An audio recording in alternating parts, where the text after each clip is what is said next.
Hi everybody and welcome back to Apple Cottage. This is Sandy and I am Suburban Homesteader, Wyoming. Well, it's Tuesday morning, so it's gardening together. But today, my topic is helping others through your harvest. I guess I would call this a challenge, an expectation. And last week we talked about if you only had a 10 by 10 garden, how much produce could you produce? And you can produce an awful lot in a little tiny space. And it doesn't matter if you garden in a plot, in raised beds, if you use square foot gardening, or if you just use containers because you live in a townhouse or apartment. You can produce a lot of vegetables. But this week, let's take it out from ourselves. Go out of your situation. What I'd like you to do is look around and see, maybe there's an elderly person that lives by you. Maybe you're in a club or an organization and there's somebody that's having a hard time. Maybe at your church there's a single mom and she is just barely holding on. I'd like you to pick out that person or family, someone that is around you, and I'd like you to dedicate part of your gardening to them. Now you can let them know what you're doing or keep it a secret. You can drop it by their door. But instead of just going, oh, I'll just give them some extra. No, I don't want to give them that tomato. It's too beautiful. Not that squash, something else. I'll give them something else. You know, if you start now, if you plan now, and you dedicate a section of your garden, you dedicate one raised bed, you dedicate one or two containers to that person or that family, and you know from the very beginning, those vegetables are not yours. You're just a steward. You're just growing them for someone else. You can just be such a blessing of helping others through your harvest.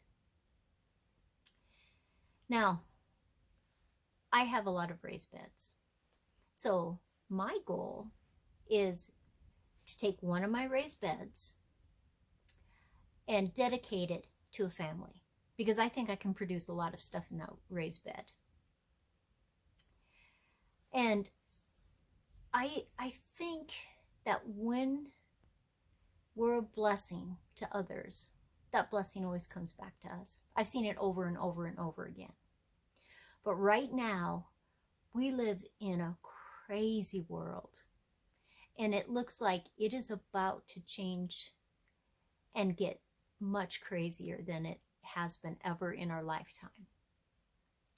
So if we step back now, if we pick a person or a family this week, and we say to ourselves, okay, that one raised bed is just for them.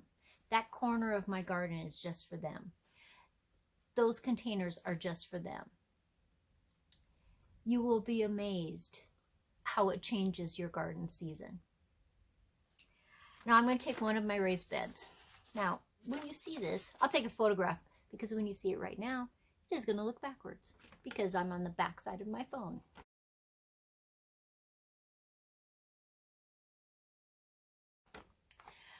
So my raised bed is 3 feet by 6 feet. So on the two top corners of my raised bed, I'm going to plant 2 tomato plants. And I'm going to get them as close to that corner, the plant that goes into the ground, as close as I can, and still be able to put a tomato cage there, so that as the tomato grows up, it can spread out past the edges of my raised bed, because they're just walkways in between. And so I can scoot around. It'll be okay. In between those 2 tomatoes, I'm going to plant 4 peppers.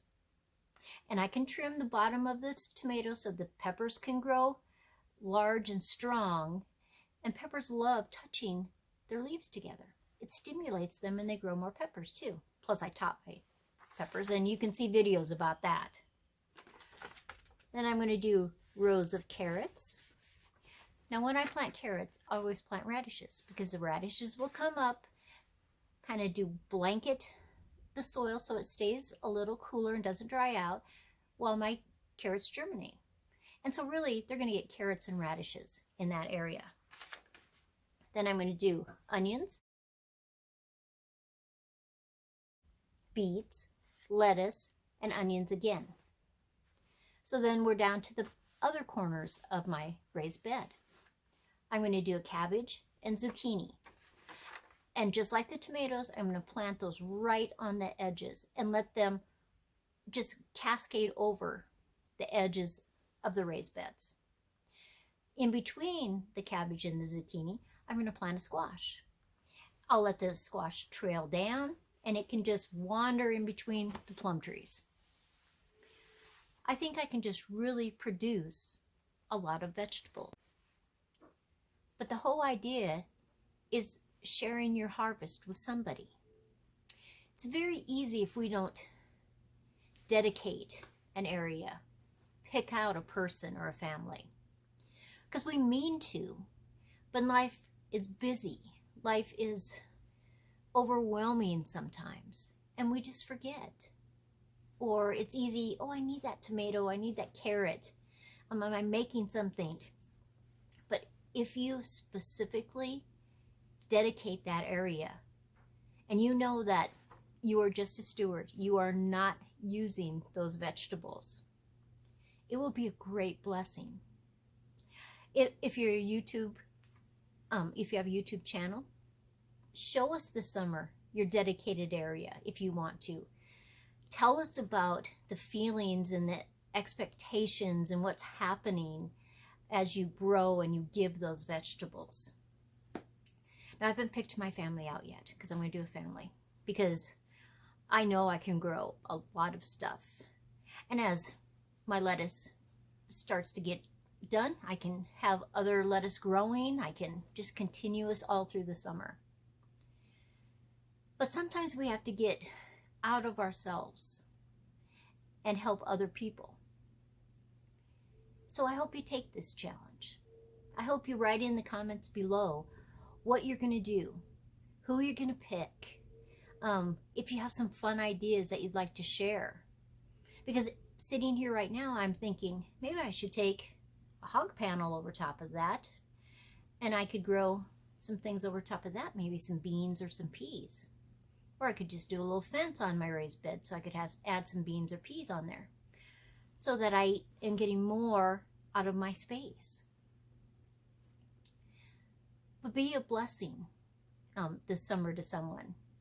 Help somebody through your harvest. And the joy that you will get from how you've been a blessing is just spectacular. So as always, like, subscribe, share with the world. This is Sandy, and I am Suburban Homesteader, Wyoming.